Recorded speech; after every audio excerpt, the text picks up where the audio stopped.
Okay, if everybody would take their seats, we are ready to rock and roll. I want to thank everyone for coming out tonight. This is pretty exciting. First time in Coeur d'Alene. My name is, hey, Ashley. I know a lot of you by name, so anyway. Actually, there's a great committee of people that pull this thing together, and I just want to say thank you, and I will in a second. But my name is Bonnie Quinn. Those are Bonnie Quinn Clausen, that's my husband back there. And I own an advertising agency in Spokane, so professionally, I work with a lot of businesses, and I work in grocery, I work in automotive, I work in a little bit of healthcare. I got a little bit of everything. And I guess you can say 2020 really woke me up to really caring about certain policies that are allowed. So I have found myself very, very busy getting involved in these policy centers called, well, in Idaho, it's called Mountain States Policy Center. And they have adopted this thing called the Woman Panel, which we started 2 years ago and brought back. So tonight we're going to hear from women with immigration stories and women in healthcare, and you're really going to enjoy it. But first, let's get this in the right order, and let's start with the pledge. And I have Robin Ball. Robin, if you could say who you are too, she would like to lead with the pledge.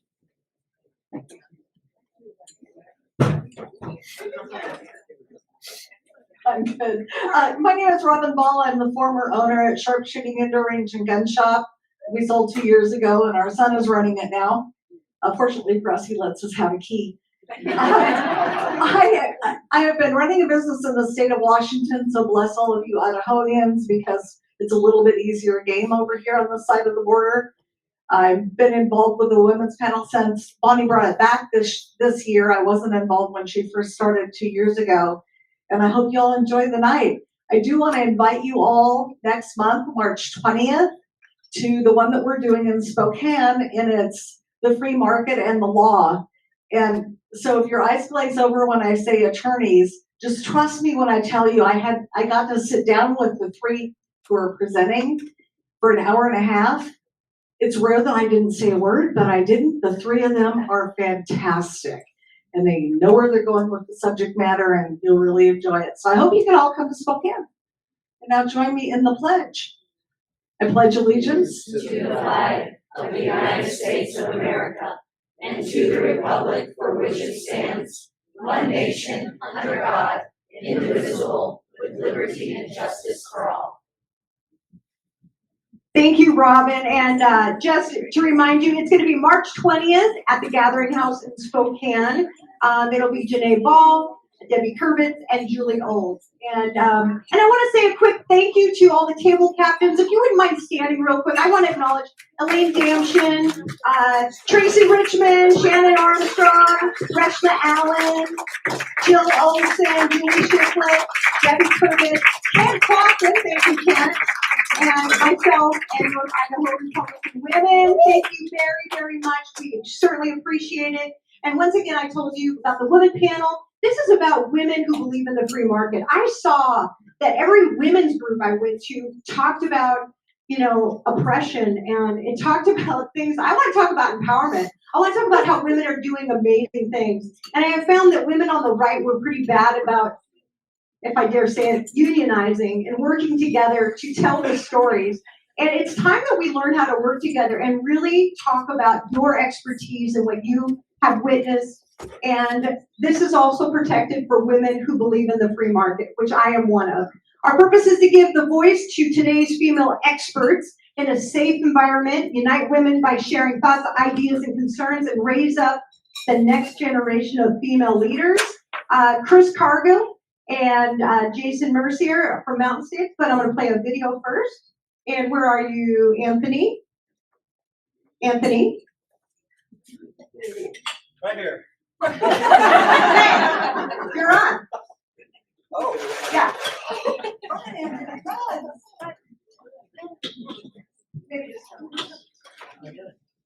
Okay, go for it.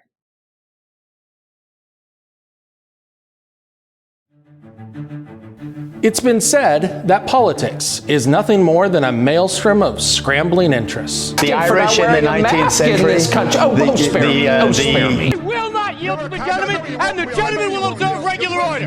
How does she facilitate it? What she wasn't. The fighting is the worst when we're debating the politics rather than the policy. That's why Mountain States Policy Center has never been more important than now.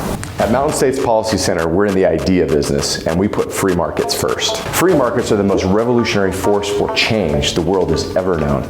The government does not create prosperity, our citizens do.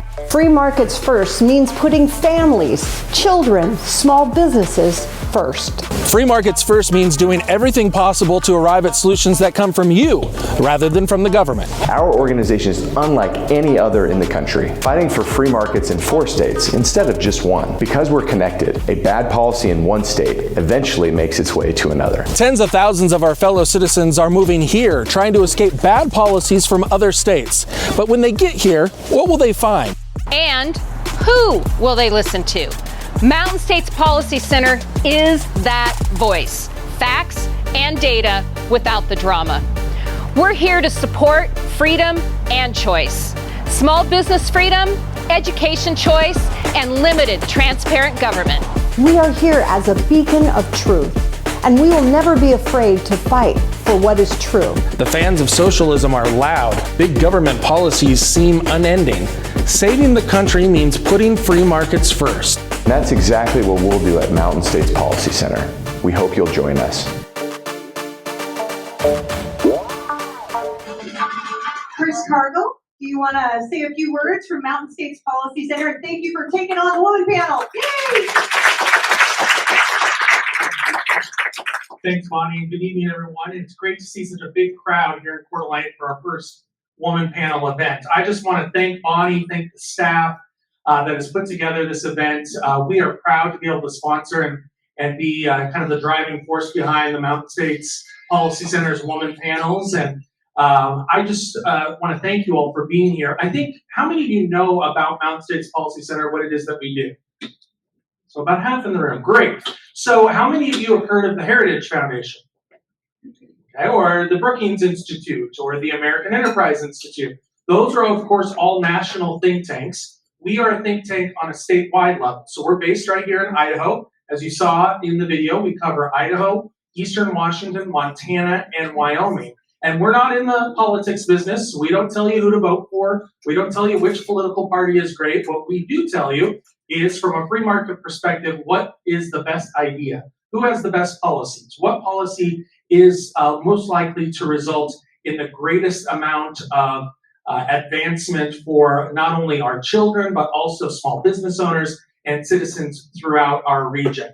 And so we put everything through that free market perspective, and we make research and recommendations. In fact, we just testified this week in the Idaho legislature, as well as the Washington legislature, on several bills that would ban income taxes and also produce a voter's guide here in Idaho. We're going to be testifying tomorrow on a bill in Idaho that would remove your responsibility as taxpayers to pay for teacher union dues. And so there are many issues like that that legislators come to us and say, will you give us your research and your recommendations on these specific topics? On your table, you're going to see a couple of different items. One is our Pinnacle magazine. So if you're a supporter of the organization, you get a copy of this quarterly, and it has, again, some of our policy ideas, some of our op-eds, some of our commentaries in there. You'll also see on the very first page that we do major events, like the woman panel, and also our spring dinner coming up in Coeur d'Alene. And former White House Press Secretary Kayleigh McEnany is our keynote speaker. That event will be over at the Coeur d'Alene Resort, and it is open to the public. We invite you all to attend. You can sign up on our website right now at mountainstatespolicy.org. This is your opportunity to get on our mailing list. This is your opportunity to support the work of Mountain States Policy Center. It is tax deductible, and tax season is right around the corner, folks. So make sure that you fill this out today. And what we really are in most need of right now is folks who will be recurring monthly supporters. Folks who maybe will sign up for a $5 or $10 a month contribution. And so if you fill out one of these forms today, we will send you a coupon code to take 20% off your ticket to the annual dinner with Kaylee McEnany if you'd like to do that. So fill this out today, hand it to me or Bonnie before you leave, and then we'll send you a coupon code via email before the end of the week, and that way you can get registered to see Kaylee McEnany in Coeur d'Alene. Maybe you don't want to attend the Coeur d'Alene dinner. Maybe you want to come on down to Boise and join us for our fall dinner with Trey Gowdy and Tim Scott. They will be our speakers in Boise this year, and that's on October 4th.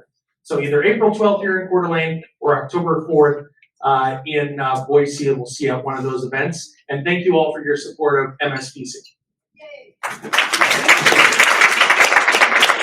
Thank you, Chris. I'm so proud to be a part of this. It's brand new. It's only a year and a half old. Elaine Damshin just joined the board. Elaine. And anyway, but the women panel, we're about engaging, educating, and empowering based on free market solutions. You know, a lot of people say, what is the free market? I don't really understand what that is. Well, this woman, she is a professor at Whitworth University. She explained it to me, well, actually a couple of definitions. What is the free market? Kind of a definition. People can buy and sell what they want without interference from the government. Prices are set by supply and demand. Who supports the free market? Free markets have a strong fan base among economists because they're often seen as the fairest and most efficient way to set prices for things. And so that woman from Whitworth, she explained it to me like this. She gave me this graph, and I loved it. On the left, you'll see a spectrum here. You'll see the planned economy, central authority, and on the bottom, you have communism. On the far right, you have the free market, laissez-faire, as you've heard it said, and capitalism. So on the top, you have the economic terms. On the bottom, you have the government terms. So they're both really the same. So on the far right, that's where freedom exists. And there is no 100% free market. We do need law and order, right? But on the left is what I fear is communism. Probably the scariest part is looking at these orange arrows that are, what they represent is pressure. Every single time our legislators put in a new tax, a new regulation, it puts one more push further and further to the left. So if you see that as a pushing motion, we need to question every time we want government to do more for us and think about what the consequences might be. So if that doesn't scare you, I don't know. We'll work on something else. Anyway, I want to thank you. I have a sponsor tonight. Ooh, it's a Spring Hill Sweets. And I have somebody that wants to say something. Kent Clausen, you want to come up and say something? We have Allie here too. Allie, where are you? Allie's in management, and she is like the best, literally the best operations manager in the United States. She wins all kinds of awards. I went and saw that. Anyway, here's Kent. Thank you. First off, I want to do a couple shout outs to Chris and Mountain States. If you guys are not involved in Mountain States, get involved. These guys move the needle. These guys get to go to the belly of the beast, they go to Boise, and they get right down in the trenches, and they have great, credible, high-class research that the legislators take very seriously, and it sways lots of their opinions on how they will vote on a particular issue or initiative or whatever the case may be. So, sign up for Mountain States, please. You'll be doing yourself good. Also wanted to do a shout out to my wife. She loves this topic, and she loves this panel, and she spends lots of time and effort and energy on it. So shout out from Ms. We have the good fortune of being involved in the ownership in both the Marriott in Coeur d'Alene and the Holiday Inn Express that sits right next door to it. And I want to do a shout out to Allie. Where's Allie go? There she is. There's 550 Spring Hills in the country, and last year we finished #1 in overall guest satisfaction, #1 in elite appreciation, #2 in food and beverage, and #2 in cleanliness. So that is a difficult bar to hit. So thank you to Allie. Thanks for coming out to the women's panel. I'll turn it back to the woman in charge. Just here though, right? Anyway, okay. Go to Spring Hill. Anyway, so let's get these panelists up here. Oh my gosh, Elaine Damshin, Reshma Allen, and Katie Azar. three fabulous women. Let's make sure your mics are on too. I think we might have a second. That one's on. And you guys are sitting in the high chairs. We all get mics. It's so fun. Okay, you got it. Thanks, Katie. Okay, so these amazing women, thank you for being here, by the way. All right, let's just get right into this. So I just want to, I could tell your story, but I would prefer you tell your story. So let's start out with just who are you? Tell us a little bit about your background. And Elaine, let's start with you. Hi there. Just wanted to thank everybody for coming out tonight. Bonnie, thank you so much for your leadership. I know Bonnie when I owned Mainstream Electric Heating, Cooling, and Plumbing, and she was our ad agent for many years. And over those years, we've become good friends. And I really have admired her for her voice for women, as well as the free market. And after seeing Trey Gowdy at the spring dinner last year, I decided I could no longer be part of the silent majority. And I have a story to tell as an immigrant, and I'm going to tell it. So thank you all for being here. Thank you, Elaine. Well, my name is Elaine Damshin. I was born in Spokane at Deaconess Hospital. I will share that my mother, her name is Tone T. Nguyen, actually is from Vietnam, and my dad was an American soldier from Minnesota.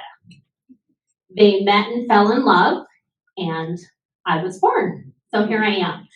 I moved to Post Falls when I was age 6. I'm a Post Falls High School graduate.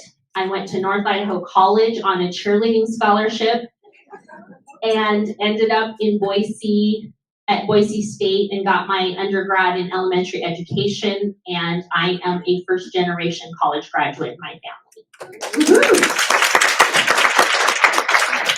Along the way, I met my husband, Todd, who this year we're married for 32 years and together for 36. We have twin boys who will be 29 this year. One of them, Hunter, is here. Give him a wave. And Todd, after 10 years in the Idaho Air National Guard, came home when I had these 6-month baby boys, and he said, Elaine, I've just quit my job at the Idaho Air National Guard. I gasped, and he said, I'm going to become an apprentice electrician for $6 an hour. That year, I made $10,000 as a school teacher because I taught half-time because I was taking care of babies. So $20,000 we made that year. We did not take one loan, nor did we accept one penny of government assistance. We did it all by ourselves. I taught school in Southern Idaho for 8 years. My mom was ill. My father-in-law was ill. So Todd and I decided to move the kids home back to North Idaho. And that's when we had the birth of Mainstream Electric Heating, Cooling, and Plumbing. Awesome. Thank you, Elaine. And also, she did, she's got a lot of things. She was also Mrs. Washington, or Mrs. Idaho. Mrs. Coeur d'Alene, I'll get it right. But anyway, she was Mrs. something. I love following Elaine. Anyway, so Elaine, tell us about being the founder, owner, operator of Mainstream Electric, and then adding heating, cooling, and plumbing. And maybe you already handled that a little bit, but I'll just, it's interesting because my dad was a framer when I was growing up, and I'd always told myself I am never going to marry a contractor. I saw how weather-beaten he was, how hard he worked, and then I didn't really connect the dots until Todd came home one day and said, hey, guess what? I passed my contractor's exam and we're starting a business. So I actually admittedly shared that I was the enslaved wife. I really did not want to be part of the business. I just left my teaching career and wanted to be a stay-at-home mom. And as the good Lord has it, little gentle nudges, Todd, from a lot of stress after a couple years running the business, was diagnosed with MS. So in good consciousness, I felt like I'm a healthy wife and I'm going to jump in and help. And that's how I actually originally got involved in the business. So we ran Mainstream Electric for 15 years. And we really got our growth when we added heating, cooling, and plumbing, I think in 2017 and 2018. And then in 2021, we did sell 100% of our stocks to private equity. And Todd is on running the company right now.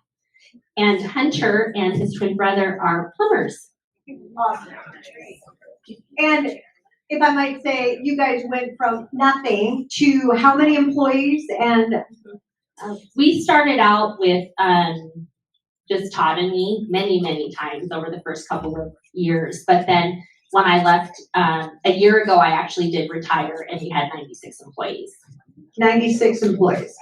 And well-paying jobs. I know that these are not cheap jobs. I mean, anyway, Yes. it's a good trade. It's a good trade to be in. Yes, and I want to give a shout out to my daughter Emily, who's here too. Emily, give a wave. Emily. She's 22 and she grew up in the business as well. She left just a few months ago. She'd been doing a lot of data analysis on the back end and will be graduating with her accounting degree in just a couple months. So, Love it. yeah. So I love what you started from nothing. You built this great company, but we're going to take it back now, and we want to hear about what is your family and your family's immigration story. You know, my immigration story is a little bit different than these lovely ladies. Mine was actually in utero. If you're old enough, I'd like to take you back to 1969 when my mother stood on the tarmac at Tan Son Nhut Airport in Saigon, Vietnam, and she left her family, her country, and all she knew for a life in America, and so that I could be born as a U.S. citizen. And truly, by the grace of God, my mom got to the United States in Spokane in June of 1969. And I was born in August. And I am so proud to be an American.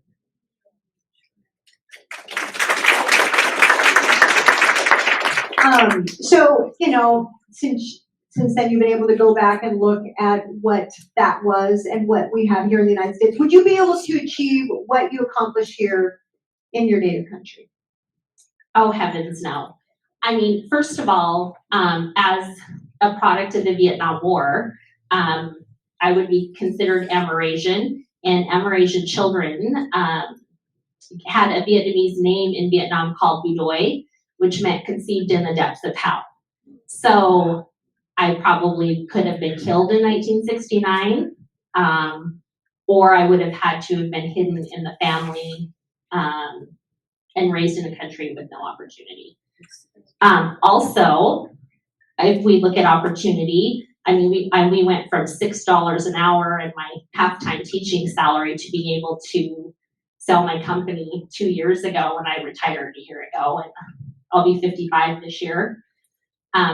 That's extraordinary. And another thing is that I've worked in the trades. I'm a female minority working in a male-dominated industry in Northern Idaho. I want to share that I have never been discriminated against living in North Idaho. And so I love Coeur d'Alene. It's my home. And I also want to say, too, I've had the honor and pleasure of working on a national board of directors with a trades company, and I was the only woman for 5 years, and also there I did not experience discrimination. So, Great. yeah. Wonderful. Thank you, Elaine. Thank you. Miss Katie, the owner of Azar's Restaurant. Wow, you have a story. Katie, let's start with tell us who are you? Tell us a little bit about your background. Hello, that's on. Thank you all for coming. We really appreciate you taking time from your busy schedule and lives and family and to come join us and share our stories with us. And my name is Katie Azar. I owned and operated Azar's Restaurant on Monroe in Spokane for that location 32 years. 10 years before that, we were in a different location. I had partners up until 2004. Then I ran it on my own after I divorced my husband, who is still is Middle Eastern. My parents. And my mother's family is Palestinian, and my father is Lebanese. Lived in the Middle East, of course. And Dad was a minister for the Seventh-day Adventists for 32 years in the Middle East, and we experienced a lot of discrimination and a lot of hatred and a lot of problems. And being Christian in a Muslim country is very difficult, and they got really, really tired of all of that. And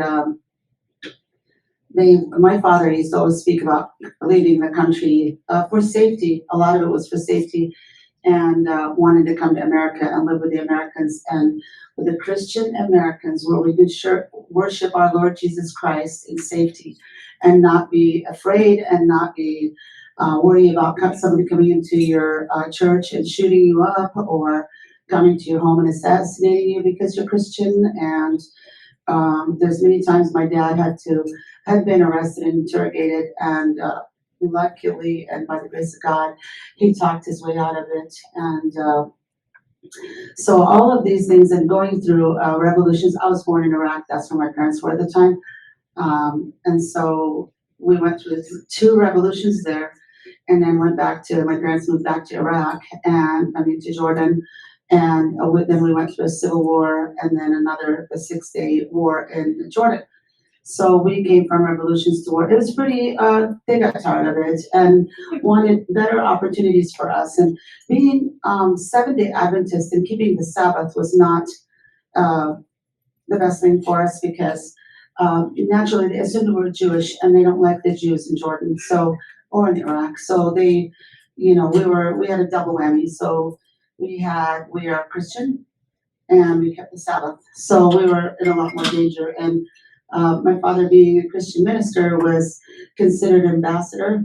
So during the revolutions in Iraq, they would post guards outside our homes so the family does not get assassinated. So moving back to Jordan, of course, we go into a civil war. That's where everybody is shooting everybody in the back of your home and in your streets and fun stuff. So we're in shelters. And then when there was the bombings also in '67, that we were in shelters then too. And I think those were the final straws for my dad. And my mom and dad reached out to my uncle and aunt who were in America and asked them to sponsor us, and so that we came to come to America, and we came as sponsored immigrants. Very well vetted, by the way. They accepted us. Katie. Just a couple of, I have a couple of pictures in here. Here's your family, and this, your father. That's you over there? Yeah, I'm on the left. Okay, and so you came, when you told me your story, you're like, we came to America because we were fleeing religious persecution, and I just can't imagine that, but I think I can now. Anyway, so what was it like? I think you pretty much handled this, but what was it like living in a country where it was dangerous to be a Christian? Is there anything else you want to add to that? Well, it's just not safe. You really have to watch your back, I guess you could say, and at any time you could be assassinated, killed, whatever. And your churches aren't safe, your home's not safe. You're a target, and you can't really freely worship our Lord Jesus Christ and the freedom that we have here. And there's some countries don't allow the Bibles, but we have them, and it's just dangerous. That's all I got to tell you, is you could get killed for your faith. And here in America, we're so blessed that we can worship our Lord Jesus Christ without getting killed, and we can be open about it and talk to people about it without getting our heads chopped off. So I think that's something we take advantage of here, or take for granted, I should say. And we are so blessed to have the freedom of religion, freedom of speech, and freedom of just being able to do what we want to do in life, as in business and family and such. And I just want to go back to Azars. How many of you have eaten at Azars? Or at Pig Out in the Park, right? It's amazing. Anyway, so they came here. You ended up doing not a 7-Eleven, but there was your family was in the 7-Eleven business for a while, and then you got into the restaurant business, and Lord knows that's hard work. but you guys made it a very successful business and we all loved it. Anyway, everyone thinks fondly of ASRs and we're kind of sad you sold, but we get it, you know, 'cause there's an end to everything. Yeah, I'm sad too, but it was just time. It's really physically exhausting. Yes. And I'd like to just touch on that for a moment. It's really hard to run a business, let alone run a business with all the regulations that we have. So, and the pricing and all the other good stuff. So you did get into the business, but would you have been able to start a business in Jordan, where you came from, or Iraq, where you had experience? No, I don't think I would have any of the opportunities in Jordan that I would have here. It is a man's world and women are secondary. We cater to the man and he gets the last word always. Let me give you an example. I ended up divorcing my husband and unfortunately, you know, divorce is never good. But I ended up keeping the business, my home, and the kids. And he saw them whenever. But and some rental property. And that was in the United States. This is in America. Yeah. Yeah, 2004, it was final. But if I was in the Middle East, I wouldn't get nothing. I could leave anytime I want, and he would divorce me. I can go shamed to my family, my parents' home, and he would keep the kids, marry someone the next day to raise my kids. And I'd have nothing. I'd have no property, no job, nothing. I'd be totally shamed. So I would never do it back there. But here, because of the rights we have, the opportunities, and the fairness that we have towards women, I was able to do that. And I actually, God bless me completely with what I ended up with. I just felt really blessed. Thank you. So, talk about the free market. What does the free market mean to you? Free speech and freedom in general. Well, the free market's very important. We can't open up businesses and be successful without it. We're not, controlled. We can make decisions and advertise and do all kinds of things that work for our business without being completely controlled. Although right now there's more regulations, but it's very important to have freedom of speech also, to say what's on your mind, even in politics, and not get killed for it like you would in the Middle Eastern countries. You could get killed for that. If you go, I remember when we were there, King Hussein was our king, and even then, if somebody spoke against the king, they would arrest them. Sometimes they kill them. They have got the capital punishment there, and they're also under martial law. So there's military everywhere with their AR-15s. So you don't cross the government. You don't say anything that could get you killed. You're watching yourself all the time. They have spies everywhere. So freedom of speech is so important, and being able to have a free market to build your business or get the education you want, or whatever your dreams are, you can accomplish in America. I have more than one business and I own real estate. I cannot do that in the Middle East. No way. Thank you, Katie. I'm so thankful for these stories because it's unreal to us that have grown up with these freedoms, and I just don't think we realize how good we had it. So, since you started your business when was it, 1980? Okay, to when you sold it, and Elaine, this is for you as well. Have you seen a lot of change in the U.S. since you started your business to when you sold, as far as government and? A lot of change. As far as the business goes, we have a lot more regulations, and all of the licensing and all of the stuff we pay is a lot higher, not to mention you guys already know food costs and living costs and housing, all of it's up high, and that affects every aspect of every business and every household. It just becomes more regulated, and it's just hard to run a business. And also, I know we voted for having the employees get more wages. That's hard on a business. I know everybody needs to make more money, but there's got to be a way where the business can still survive. They keep taking, and our profit margin went, very small. And it's just hard to stay in business. It's discouraging. And in the U.S., there's a lot of changes. It was a lot more free, a lot more. You could see people were happy, not so stressed, and just people living their life and enjoying. And now people are on edge. They're stressed. They're worried about what's going on in the government and politics, and worried about paying their bills because everything's so sky high. And you see the young generation saying, "I can't buy a house ever," and It's just 100% change, and it's not for the good.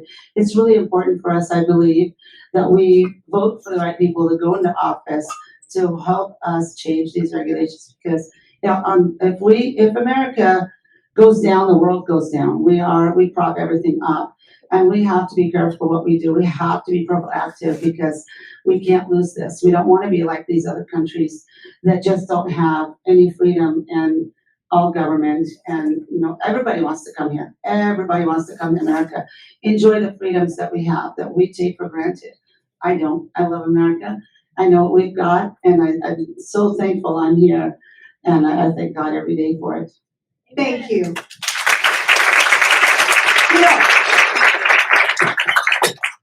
Thank you, Katie.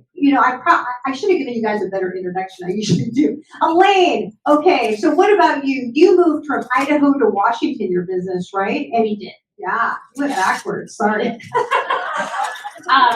Yes, Idaho is much more conducive to business. We ended up moving because a piece of property on the freeway came open, and just by sheer population, we ended up moving mainstream into Washington.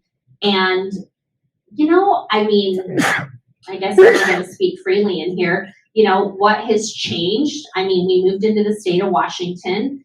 Of course, yes, we do pull permits on every single job for electrical, heating, cooling, our plumbing, so that the inspectors can come and inspect the work. It's to make, it's value built for the homeowner, and then it's make sure that we're doing the right thing. Now, what gets to be really difficult is when we have an entity such as Labor and Industries in the state of Washington. I can say it now because I don't own the business anymore, but when the entity doesn't like to see a successful business, and towards the end, and part of the reason why we sold was because, let's say we did a panel change, and because the inspector came out and A, didn't like us to see as successful, and B, felt like because we touched the panel but the rest of the house was like cloth wire, there would be requirements for us to go back and fix the cloth wiring and rewire an entire house for free. And so for an entity to have that kind of control, we were like, boy, I don't know, because the state of Washington, as you know, continues bigger government and more control. And really, honestly, COVID was the last straw. There was I can't remember what the lingo was, but it was a mask mandate where you wore your mask into the restaurant, but if you sat down and you were 6 feet apart, you could still have a cup of coffee. We had just hired a plumber out of the Seattle area. We love to build culture in our company. We have breakfast, we have get-togethers and all sorts of things. And this particular plumber snapped a picture of my general manager at the grill with her mask under her chin, holding a cup of coffee, and 3 plumbers behind her, 6 feet apart, mask under their chin, drinking a cup of coffee. And we got a gross violation for intentionally trying to spread COVID, and we were facing $14,500 per occurrence. And we just thought, man, if a government entity can go off of a photo and not abide by their own rule, I don't know. I don't have to say any more about it. But we ended up appealing it. I think we ended up paying like $15,000 total. But it was a really frustrating experience. And that's an example of a lack of free market and big government in the state of Washington. Yeah, painful. Gosh. And I know both of you actually sold after COVID, and it was, my husband always talks about the risk reward has to make sense. I mean, you can't have more risk than you have reward, and that's where we're headed, and that's a very scary thing. So what do you want people to know from your story and experience? And yes, I guess does that mainly go to Katie or both of you? Or did you already say what you wanted to say, and should I move to the next question? Is there anything else? All I can say is we live in the best country in the world, and I hope that you all cherish it as much as we do. And living in a third world country really opens your eyes, and when you come here, you're like, oh my gosh, I'm so blessed. So just to be here and to be American, and I got my citizenship when I was 17. That is my most important paper that I have. The second one is my divorce papers.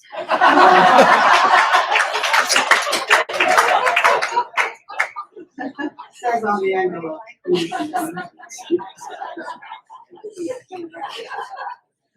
I mean, I'm Middle Eastern, but that was a cultural experience for me too. Wow. But I was too Americanized to be married to someone that wanted to suppress me, and that's the bottom line. So anyway. But you're free. I'm free. Thank you, Jesus. Thank you, Jesus. Only by the grace of God. But you know what? You guys are so blessed, and we're all blessed. We live in the best country. Don't doubt it for a second. Fight for it. Get the right people in office. Be proactive. Just love this country. Everything it has to offer. Thank you, Pete. Here. You want me to go and take a, all right, we're ready. All right, so Elaine. So Elaine's done some really interesting things, and she studied to get her MBA. After studying capitalism in a communist country while getting your master's, how do you feel about the free market, free speech, and freedom in general?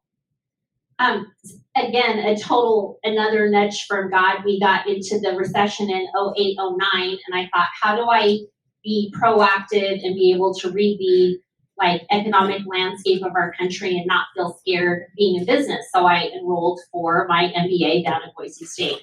Well, little did I know when I showed up for class, they said, oh, class, you're going to be certified to be a CEO overseas.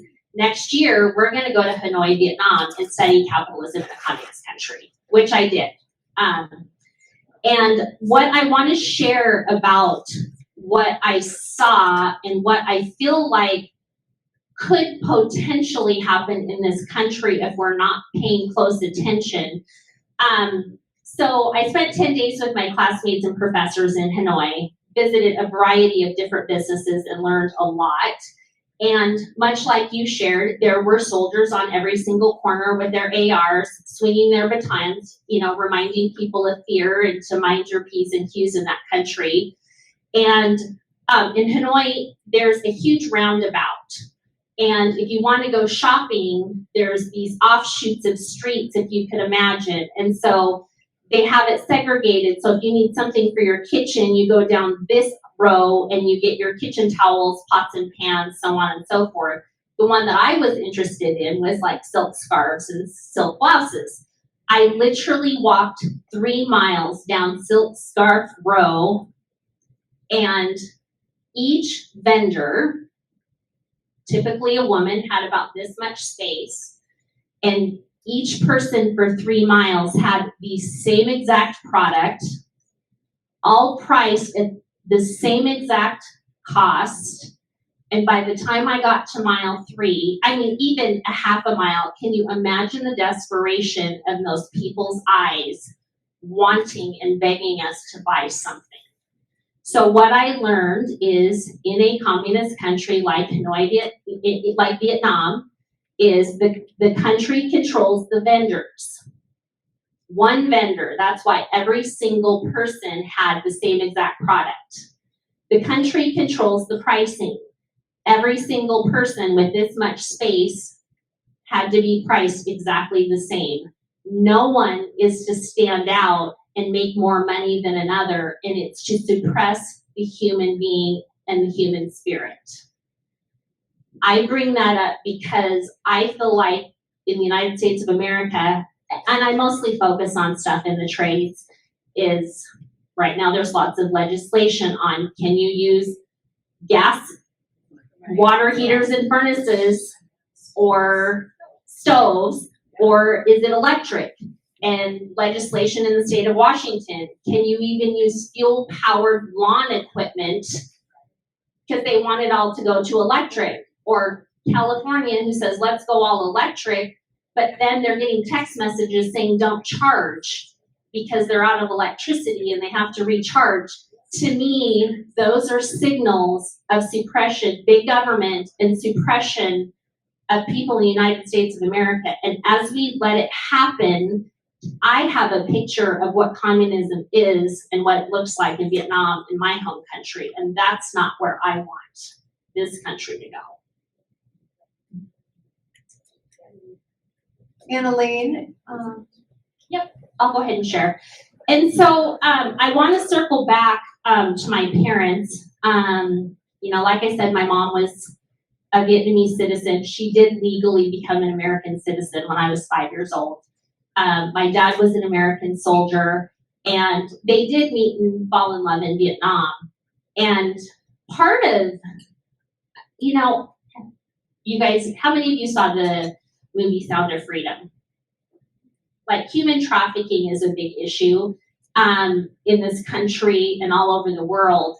Well, back then, my mother, in the late 1960s, her father worked for the French government during the French occupation in Vietnam. Her mother was a stay-at-home mom, and there were 12 children. When I went to Vietnam with my mom, sorry, it gets me every time. My mom was trafficked by her own mother. She was taken down to the bar at age 18 and sold as a virgin, and which is how my parents met. And my dad is an amazing man and stood by my mom and brought her to America, and they were married for 54 years before she passed away a few months ago. So I think my biggest concern is, I mean, that's happening already, that if we allow more government control here, that it drives more people for different ways of living when they don't have skills. So I'm sharing that because thank God for the United States of America. Thank the Lord, really, it's a miracle that my mom got here so I could be born as a U.S. citizen, and she ended the generational trauma and the pattern of her family. And I'm so grateful.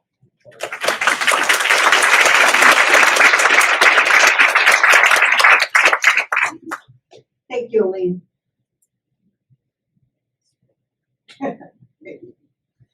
Reshma, my friend Reshma, you have a great story as well, and an amazing story, a different story. Let's talk about who are you, and what do you want people to know about your story? We do have your video as well. Oh, okay.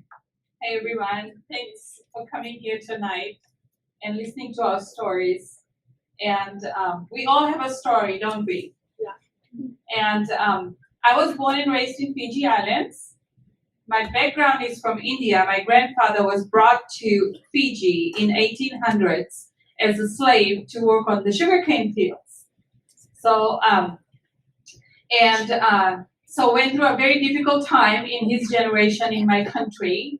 And I am the third generation, and started with, how do I want to say this?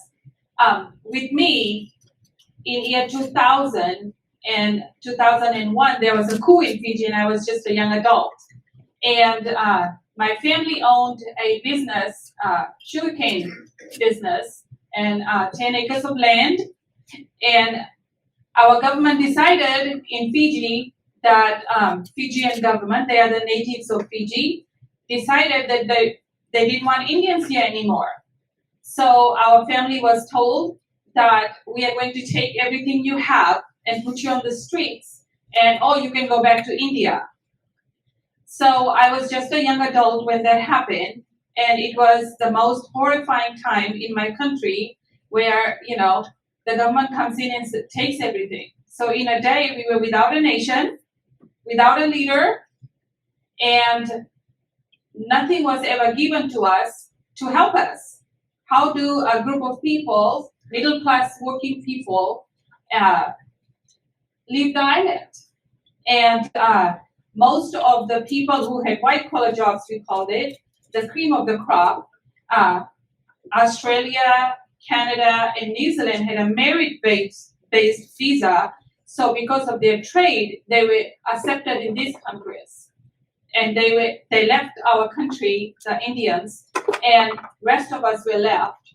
So part of my family still lives in the slums right now, and Indians are not allowed to own any land anymore. And so my family moved from the area we were in to a different place where my brother was living. Actually, he had a different type of land. There were different types of land, and we all went to his house and stayed in 3-bedroom house. And so I am the 11th child. There's 9 boys and 2 girls in the family. and I'm the youngest. So that's what happened to my family. But we believe in the God of the Bible. So we trusted him for provision. We trusted him for everything. And God started making a way, opening doors, and I was able to come to America because of the visions I had. And finishing school was first year of college, and a man had come to our church to speak, and he mentioned something about Bible college. And that day, I felt such a strong presence hit my heart that I cannot explain, and as if I heard a voice said that's the direction I was going. That's what I was called to do. But my family, on the other hand, wanted me to go in medicine. But that day when I heard this voice, this feeling that I felt, I made my decision. That's what I was going to do. So I went to Bible college, finished Bible college, and I was concerned about my life. What am I going to do now? And I had another vision. One morning I woke up. The Bible was sitting right next to me on my bed because I slept with my Bible, and it was open to Book of Hebrews. And in Book of Hebrews, in chapter 11, there is a faith scriptures there about different people, how God used them in the Bible. And my eyes went on to Abraham. In Abraham's story, it was told that God asked him to leave his nation and his people and take a journey, and he didn't know where he was going, but God had a plan. And that morning, I knew that God had a plan for my life, and I was going to go somewhere very far away. Didn't know where, but here I am. And then I had cried out to God in my heart that if he ever wanted me to get married, he will have to bring a man and tell me this is your husband. Because the example I had seen in the church and in my home, I did not like. So that's what God did. So that's how I came to America. But little bit more I want to say that what happened to my family was very interesting, and what happened to Indians in Fiji was very interesting because the people who persecuted us, the people who took our land were Christians also. It was called a Christian nation. So it's interesting what can happen, right? And so that's how I came to America, and together with my husband now, our calling is that we go around the world. We have a non-profit organization called Still Waters International Missions. We go all over the world, and we partner with churches, we partner with women crisis centers, we partner with orphanages, and we help them. So that's what we do. So for past 21 years, I've been to 30 nations. Wow. Yes, and University of America has made that happen. Awesome. Reshma, so this is a big event, one of their international mission event, I don't know. Yes, anyway, this is her husband and this is Reshma. Anyway, we have a video that will do well in telling. So, Anthony, if you want to let her roll. I'm the proud grandson of pioneers. My two great-grandmothers left Honduras and Ecuador. Two single mothers came over here with nothing in their pockets. They worked the sweatshops in New York City, gathered up every single penny and dollar they could so they could bring their children over to the United States. My grandfather in 1800s was brought to Fiji as a slave to work on the sugarcane fields. I was just a young adult growing up on the farm, and we worked day and night, sweat and blood. When I was a young man growing up in the Air Force with my family, we had the opportunity to live in Venezuela for 3 years. When we first got to Venezuela, they were still the top of the hierarchy as far as wealthy countries in South America. As soon as things started going downhill, they started guaranteeing work, they started guaranteeing food, they started guaranteeing housing, you could start seeing the beginnings of the unraveling of a great country. 40 years later, we're in a situation where no one recognizes Venezuela. When you drive the best ideas out of your own country, it is inevitable that things will start falling apart. government changed, the authorities came, and they just raped the women and daughters, and they just put them on the street, took everything, and they just couldn't have enough. So we are like, where are we going to go? I remember the day we had to leave everything behind that we worked so hard for, and to see the desperation, the hurt, the pain in my mother's eye. It was heartbreaking. This shows you, my story shows you what can happen when government takes over and controls everything, and people do not have freedom to create, to produce, to build. The free market is important to me is because it's the most fair system that we've ever come up with. Anyone has the opportunity to go out and build something for themselves, build something for their family, build something for their community.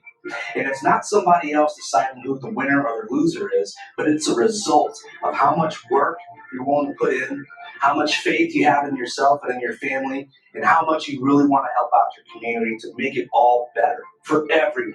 When I came to America, one of the things that I first experienced and felt was the love and acceptance.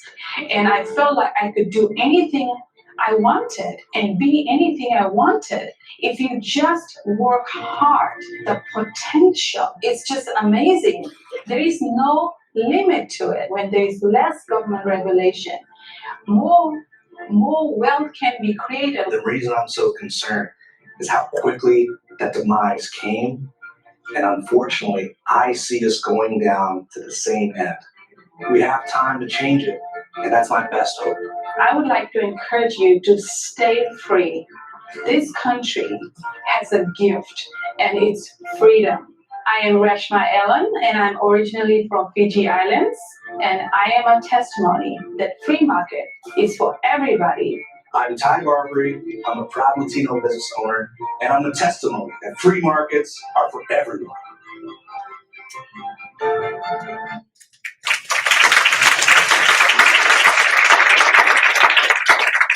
So Reshma, now you're in this amazing, you're probably doing things you could only imagine. Well, it was your dream, I guess, to be in the ministry and go all over the world.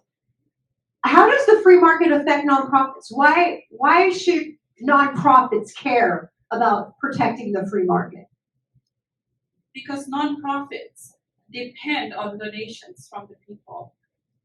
And I believe nonprofit organization and free market goes hand in hand, because free market gives opportunity for people to freely produce and set the goals for their businesses.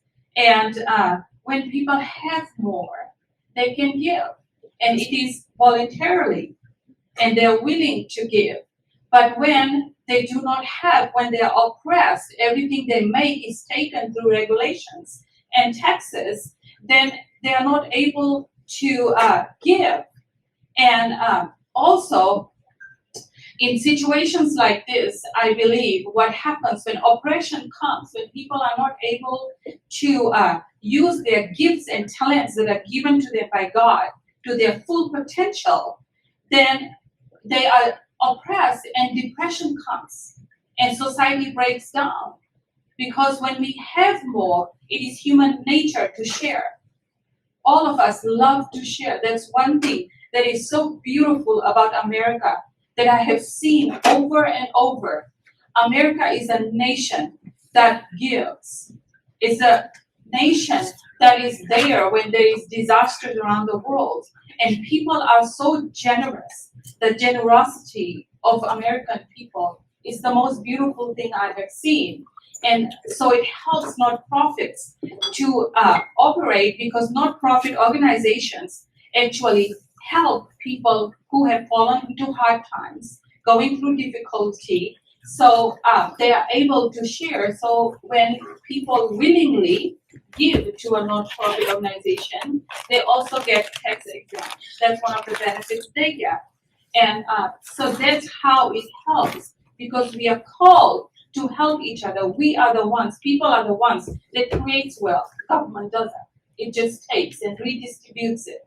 And also when you are given a chance to freely give, people are happy. It's good for your emotions, you know, but when you are not and it's taken and always hampered, people are depressed. People are not happy. They have all kinds of mental issues. And also violence happens because of that. Then they are pushed to do lawless things to provide for their families. I usually encourage people that to travel and see the world. If you get a chance, go to these nations and live there maybe, or visit for a couple of months and see how people live there. It's amazing. And it's a good thing to travel. You will learn a lot, educate yourselves, and know what freedom really means, because respect it, honor it, and be grateful for it, and fight for it, and get in the game, because if you do not step up now and be counted for what you believe in, there's going to be a time that it will be too late. Then you won't have a right, and you do not want to be there. There's a possibility it can happen. And also, when society works, when it is a free market society, people are willing to give. But when it becomes socialist and communist, people are not able to give. There is no non-profit organizations. And majority of us, I believe, do not like how our tax money is used, isn't it? And the things it supports. And one of the dangers that we have also is that there are other kinds of non-profits also that is funded by the government or funded by big foundations, but they always come with string attached. And what you can do, what you cannot do, and they give you that. But the way we operate is we trust God, and we also, people are willing to give if they want to. And that way we are able to operate as a non-profit organization without strings attached. So those are some of the benefits. Thank you, Reshma. Reshma, Elaine, Katie, thank you. Three amazing accomplished women. Sorry, I'm talking for fast. That's good. That's good. Thank you so much. This is, I think that's it, right? This is the end. Okay. Thank you. I love hearing you guys talk. 3 different countries, 3 different stories, 3 different lives, but women who love America. All right. And the Lord Jesus Christ. Okay, Tracy Couture. Oh, do we want to take a couple minutes? Anybody need to run? Yeah. Why don't we take just like 3 to 5 minutes max, and we are going to hear from Tracy, Dr. Moon, and Shannon Armstrong. Women in healthcare.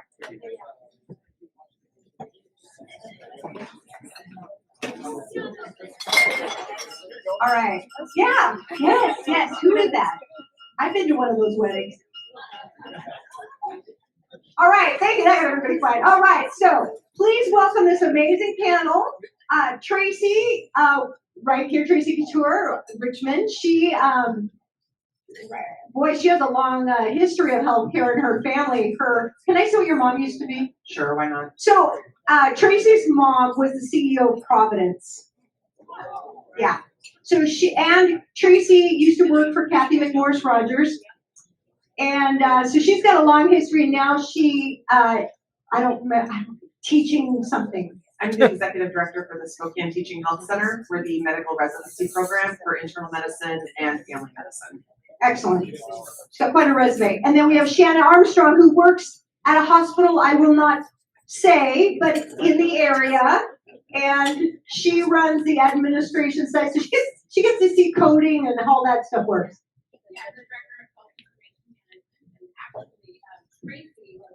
I'm the director of health information management, and Tracy's mom actually was my boss for 20 years. And when I left as the COO of Providence, how many employees was she over? Way too many. She asked for a meeting with me and spent over a half hour. So she's an amazing lady. Yes.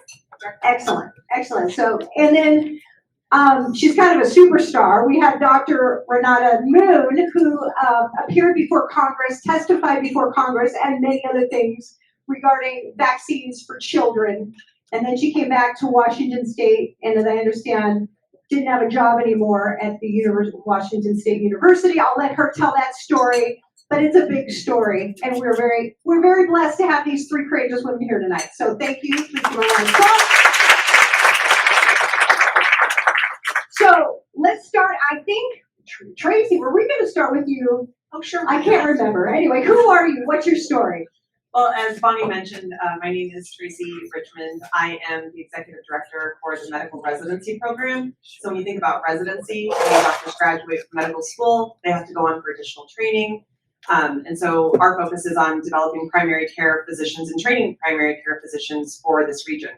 And soon to be a pediatrics residency too, starting in June. So we're really excited to have a whole new group of potential or future pediatricians coming into our area. I often tell people that my journey in healthcare is probably because I am my mom's biggest disappointment. She was a nurse and had always envisioned that I would go to nursing school. And I am not interested at all in being a nurse. I really could not do what they do. And so I went to Washington State University and majored in business with an emphasis in human resources. And that was what I was going to do. I was going to be a recruiter in human resources until I realized that a lot of HR is a lot of babysitting of adults. So quickly exited that and got into the more administrative side of healthcare and started out my MBA with a position at Sacred Heart. And that's where I met Shannon. And I was the OR business manager for about 3.5 years and kind of jumped around doing different things. I actually met Dr. Moon when I was her practice manager for about 2 years when she was a pediatric hospitalist at Sacred Heart. Went to the teaching health center, took a little break, went in to do politics with Kathy, one of the best jobs I ever had, and then got an opportunity to go back to the teaching health center as the executive director, which I'm very passionate about training quality physicians for our region because we do not have enough. So that is my story. Thank you. Shannon? My name is Shannon Armstrong. I'm the Director of Health Information. I started in healthcare in 1995. Started as a registrar, doing bedside registration, kept getting promoted into leadership, then went back to school. So I was in leadership without a degree, actually, and ended up managing patient access in an 800-bed hospital, and then medical records, and then the director of health information, which is the same degree my mom has. She also was a nurse and a coder. Grew up in St. John, Cheney, Washington. I don't know. Awesome. Thank you, Shannon. And Dr. Moon. So I have to start with my disclaimer for my attorneys. My words are always my own. I'm not here representing any employer, past or present. It's out of the way. I'm going to say that same thing. You are my opinion, and you don't know where I work. There you go. So I'm from North Idaho. I grew up here in North Idaho. This is my home. I practiced for a long time, 19 years in Spokane. I'm trained as a pediatrician. I'm double board certified. I'm trained as a pediatric hospital physician as well. And I worked at Providence Sacred Heart for a lot of years before I transitioned into more clinic work in Spokane. And how did I end up here with an extremely low negative social credit score if we go to those? Like, you may as well be an overachiever, right? Mine's going to be very, very low because we need to keep our freedom. And what I saw in Washington is horrifying. It is spreading across our country. It is not here in Idaho yet. It is terrifying. We've lost our freedom to speak in Washington State, and I'll get into that a bit more later. But basically, I practiced for a long time until the pandemic hit, and I began to see things we never thought we would see in America, right? Began to see terrible losses of freedom, and I began to speak out, and to the point where I ended up in front of a Senate hearing. You know, why not? Let's go for broke, right? Something is really wrong when they come after physicians for simply speaking. And that's where we are today. They've come after me with a vengeance for simply speaking and for saying things that are frankly logical, and everyone needs to be asking those questions and having dialogue about it. So that's why I'm here tonight. I also have an immigrant story. I'm first generation in the US. I was born here in the Northwest to parents who fled from communism. My dad was actually born in Argentina. My mom was born in Prague, former Czechoslovakia. They met behind the Iron Curtain of communism, left everything behind except for $1 or $2 that they had saved up and their dog. And I was taught you always bring your dog with you when you're escaping and fleeing communism. So they brought their dog, they landed in Los Angeles, they were able to work hard, just the what you heard already from people, the American dream, like you take a few dollars, you put hard work, sweat, tears, all that into it. They both earned their college degrees in Europe before they came, but they couldn't prove that they had those degrees. So they just went to work doing what immigrants do when they're here to not, take donations from people, not take public assistance. They just went to work. They worked in manual jobs initially. Eventually, my grandmother smuggled out the papers to show they had college degrees. They applied to graduate school, and both my parents earned PhDs here. My dad taught at U of I for a long time. If you're in the world of forestry, you would know who he was. So that's my story. Awesome, thank you. So regarding healthcare, we're going to divide this into two topics.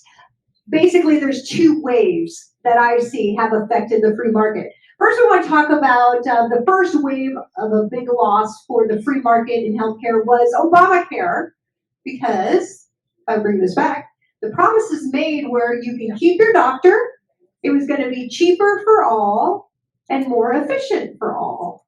How are we doing? When it comes to Obamacare, did that happen? Are we cheaper, more efficient? Were we able to keep our doctors?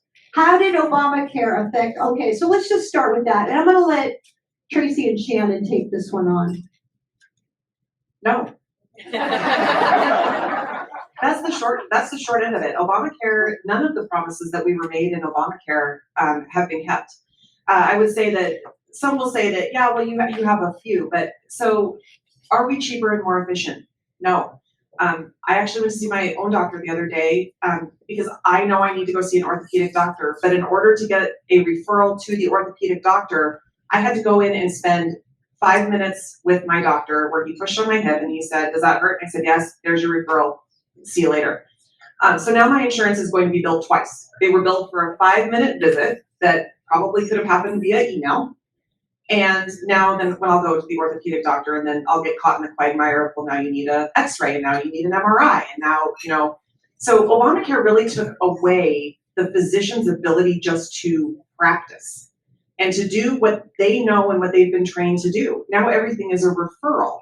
But in order to do that, you have to have a primary care physician. And oh, by the way, if you want one of those right now in Spokane, you're waiting almost a year. So we have a huge problem within the system.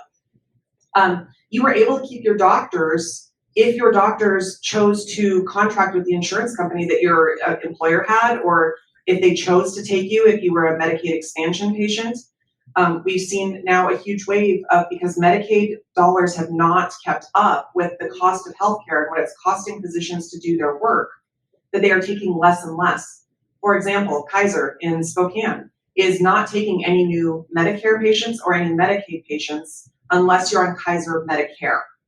And that's a huge problem. And again, another gap in our system that Obamacare promised it was not going to affect. And so the short answer of that is no, we have not. None of the promises have been kept.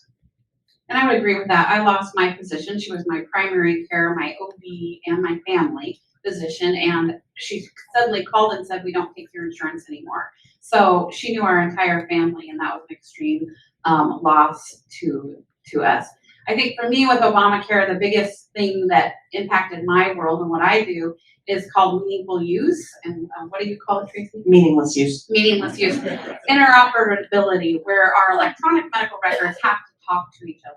So this is when, I believe it was the first 5 years, they highly incentivized, the medical practice, the physicians, the hospitals with huge lucrative money to move to these electronic medical record platforms that met all their stages, and there was different stages every year. The next 5 years, they started penalizing you. So this is when you saw, Dr. Jones' individual family practice, small offices start running to hospital systems. I mean, you can't find a primary care physician that, I don't think, that's hardly independent. They either work for Multicare, they work for Providence, they work for Kaiser. So this is where now physicians couldn't really act on their own, in my opinion, but I'm interested in what Dr. Moon thinks. They now were governed by a hospital system that managed them and really told them how to operate.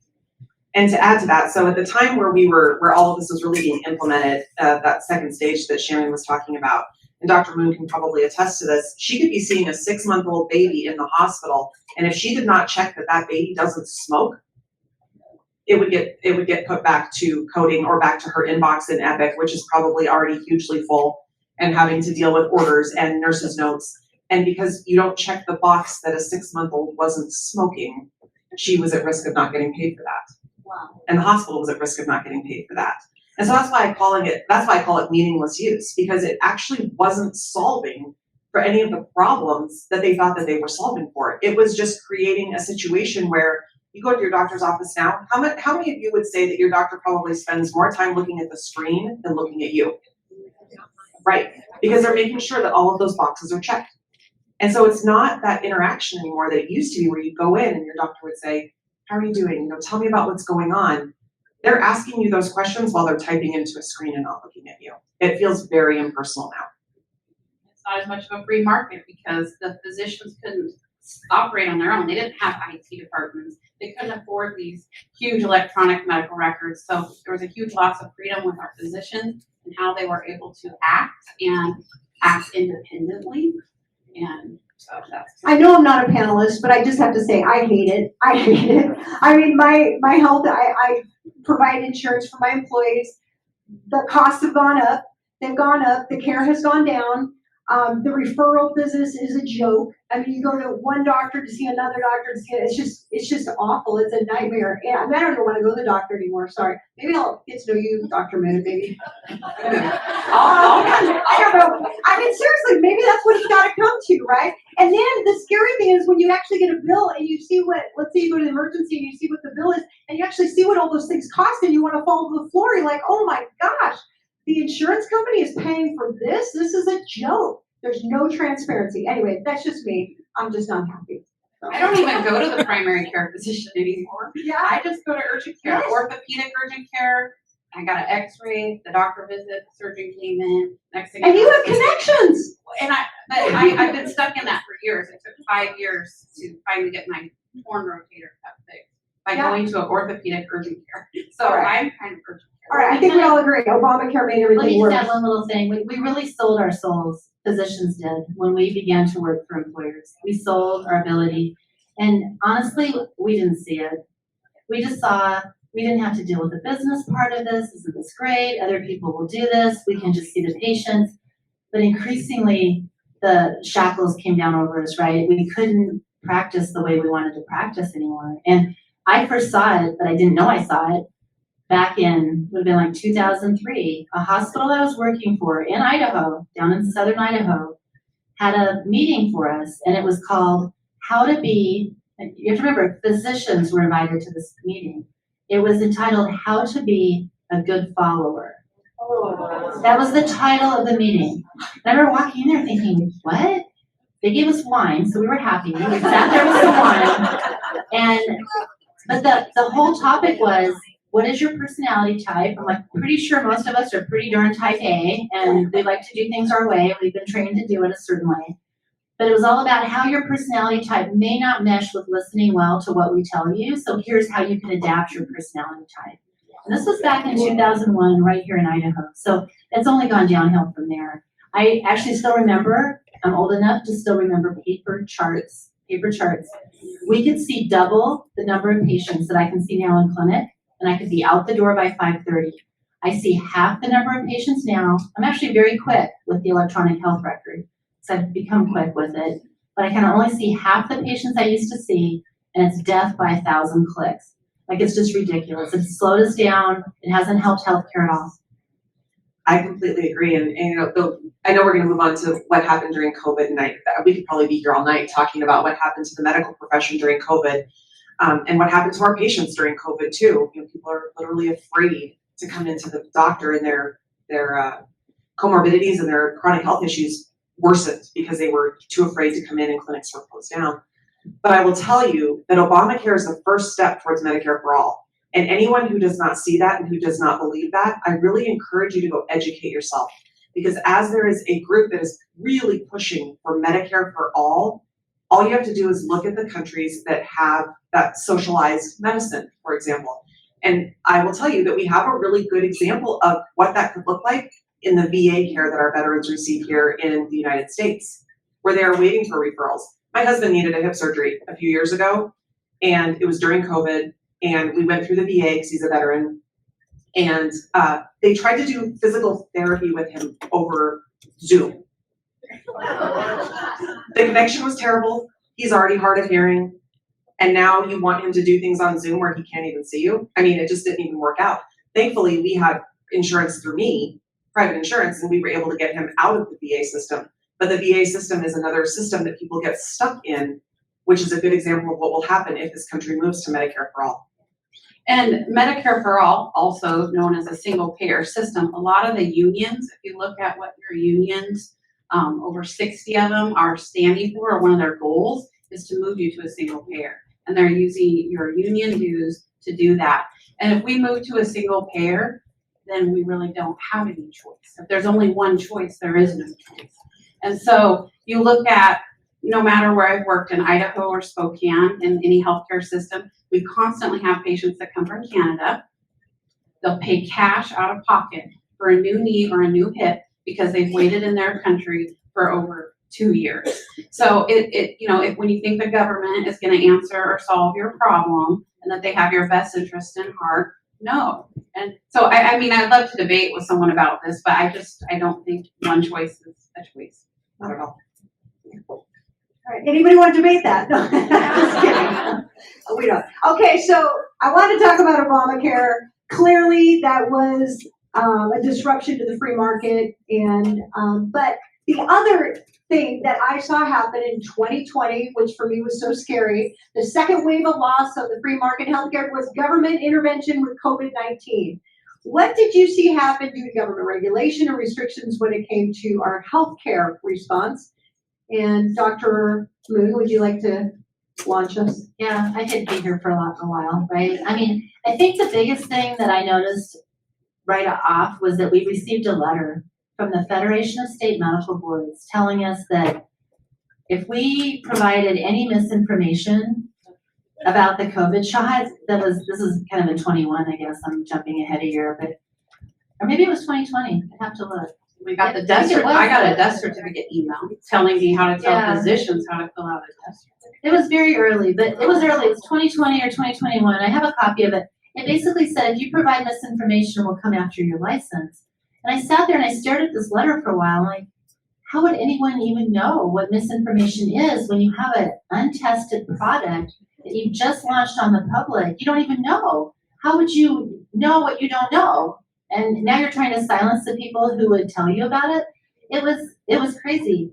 Masking, social distancing, all the measures. I was working in a clinic. I was working at Kaiser before they decided to terminate me over my refusal to comply with the mandate. As a side note, I will say my parents did not flee from tyranny, so I could help bring it on here in America. That was not going to happen. So, we had patients out in the parking lot. They wouldn't let them in. I said, what do you mean there's a mom with a 3-day-old in the parking lot and you won't let her in? I said, I'll go down and see her down in the car. Well, you can't do that. It's like, heck, I can.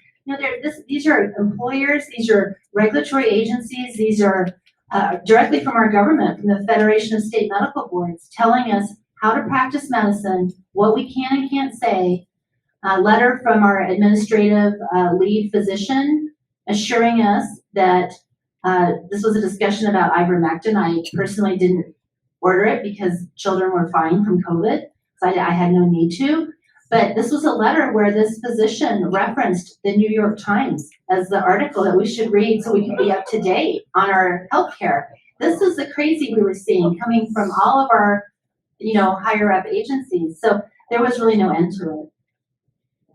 So, tell us from the doctors, you were a doctor, you were practicing, how did this come down? What was the journey you went through that got you to what you're doing now? Because I just want to tell you, I've met Dr. Moon at an event kind of like this, but she was doing it by herself in Washington. And they said, come see this doctor. She testified before the Senate, blah, blah, blah. And I was doing this panel on immigration and healthcare, 2 different panels, and she spoke about immigration. Actually, she spoke about her immigration story and her experience in healthcare. And so I said, I need a third panelist, please, please. Anyway, but she's going around, she's speaking, she's talking truth. So you're doing amazing things, doctor, and I just thank you so much for being willing to do that at all costs, possibly. And I think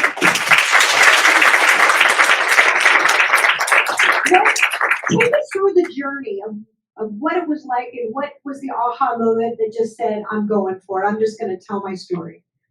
You know, it came rather slowly. I think it took time for everything to come into focus. Like I'd have to step back to 2010 for a minute, honestly. So in 2010, I saw our mainstream media had been overtaken with propaganda.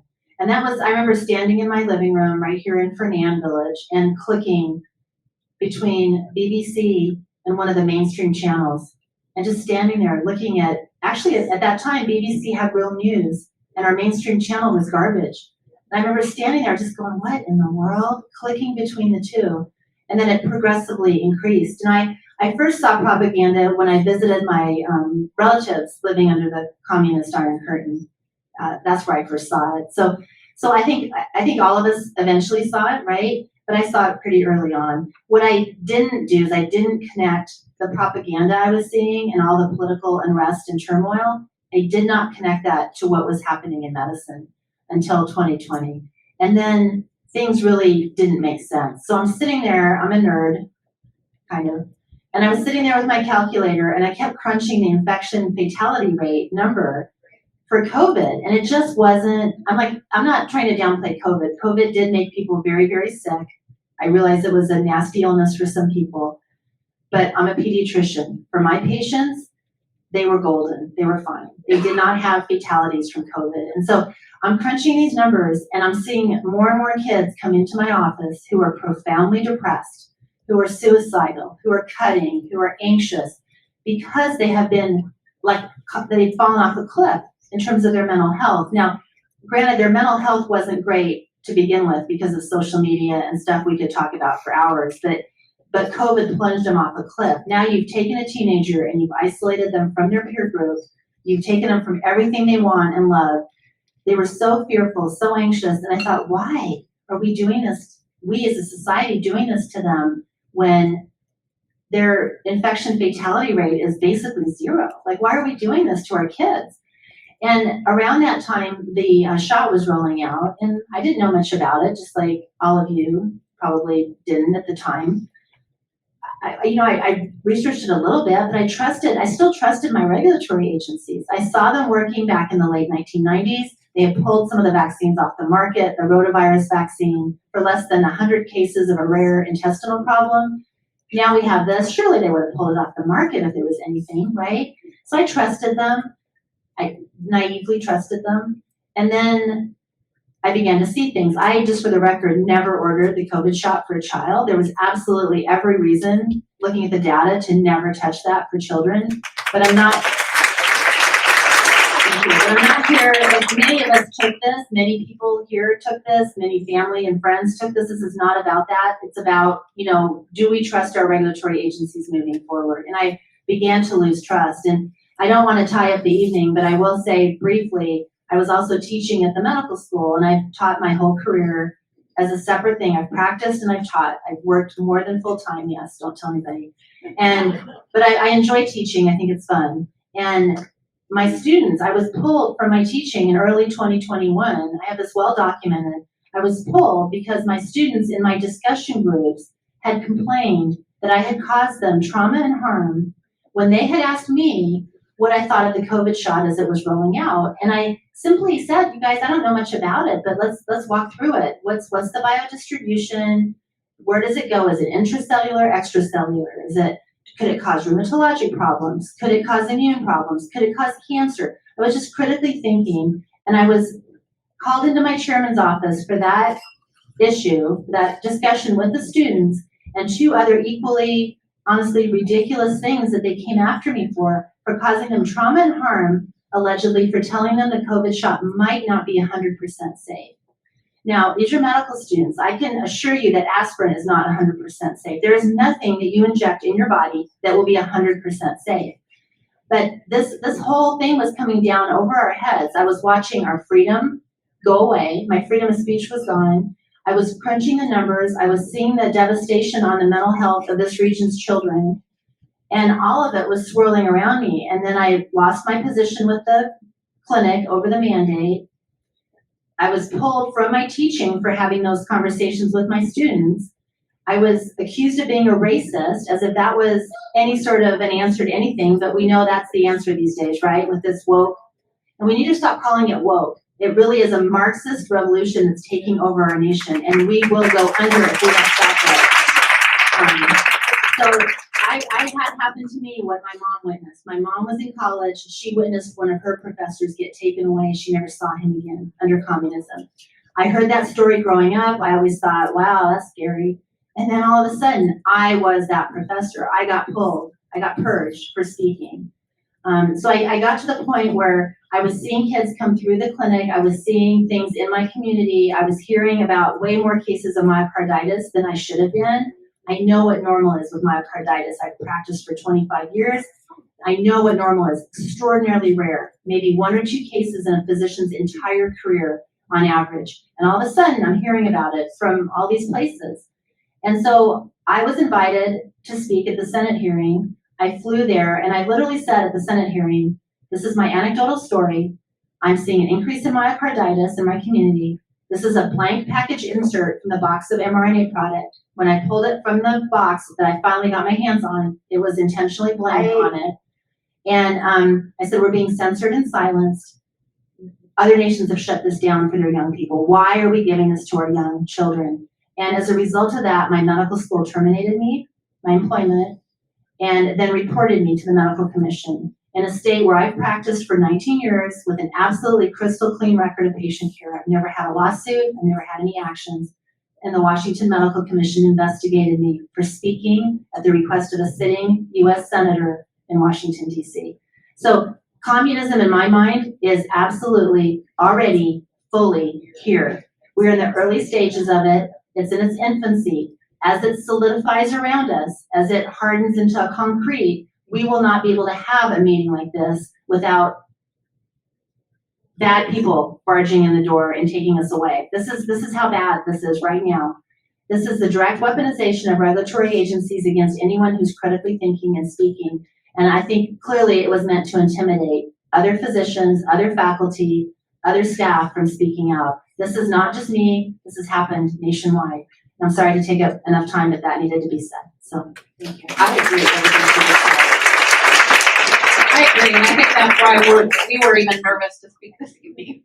So I will just say, so you take what Dr. Moon experienced at the medical school, and now let's fast forward from 2021, and these medical students have graduated and they're in residency programs. And we are seeing the same thing with them as practicing physicians. They are traumatized frequently, terrible behaviors. I fear personally for the future of our medical profession, given what I am seeing come out of medical schools right now. And I have a lot of respect for doctors. You all went to school longer than I ever cared to go to school. But what I'm seeing is a lack of critical thinking and a lack of ability to cope. So how am I going to trust someone that can't cope with their daily lives to help me cope with maybe things that are going on in my life? And I will just say that, you know, when COVID shut down and all of us had to go home, I had to go home too, we could no longer have rotations into our clinics for medical students because the universities were afraid that they were going to be sued by the parents if their child contracted COVID while they were rotating in a clinic. Maybe you should encourage your child to pick a different profession if you do not want them exposed to infectious diseases. I'm just saying. And then just one, you know, this whole culture of reporting people.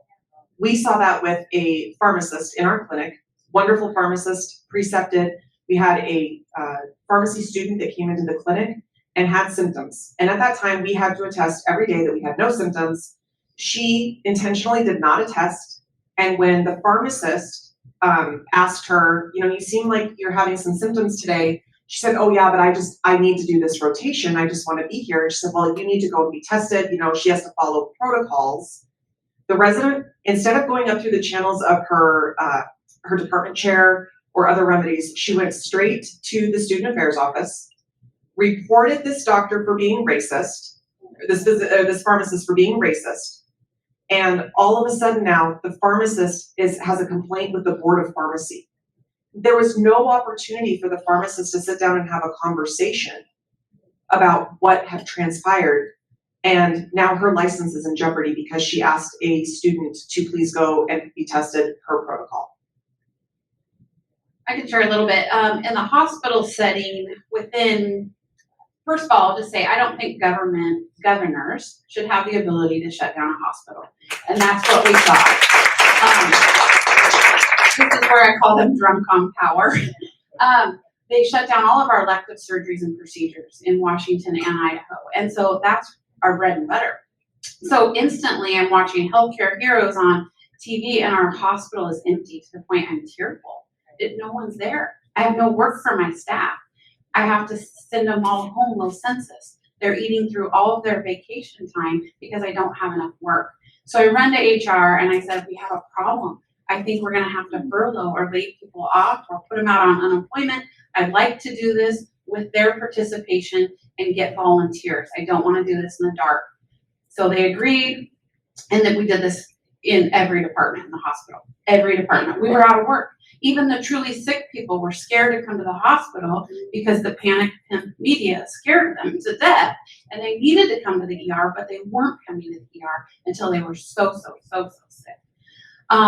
So I basically had to furlough 33% of my staff for 90 days. So we did it in 30-day increments. There was no work. No one was at the hospital.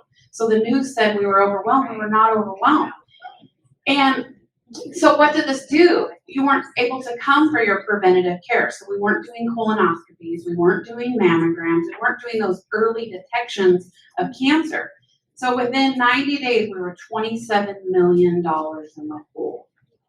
I'm going to every leadership meeting panicking, saying we're going to have layoffs.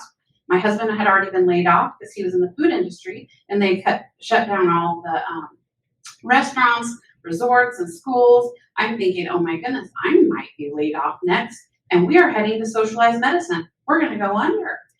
And so to me, I managed bed placement at Sacred Heart in an 800-bed hospital. Basically, a physician calls, the operating room, the ER calls, they need a bed. We know the next 3 beds ahead that are staffed, ready, and clean. We know bed capacity. We have bed board meetings that change a shift. And when census is really high with RSV or influenza, we do it each hour. And what that might look like is, okay, how many discharges are you going to have? Okay, we're going to have to cancel we're going to have to cancel the 5 hip surgeries tomorrow because they might need a bed. And so we know how to manage capacities. Governors, we don't need your help. And what else did I want to say? Those are kind of the main thing. I think the other thing that really absolutely put us under in healthcare, and we're still pulling out of, we got FEMA dollars, huge money from the government for standing up telehealth. It took a long time to get the money, but we did. Some other grants, I can't remember, but one of the things is we suddenly had 700 open positions in our hospital, and no one was applying. And it was terrifying. We converted part of my team, the finance and accounting team, into housekeepers. Now you couldn't do that in a union environment. My hospital is non-union. So we all had to take shifts cleaning the cafeteria tables.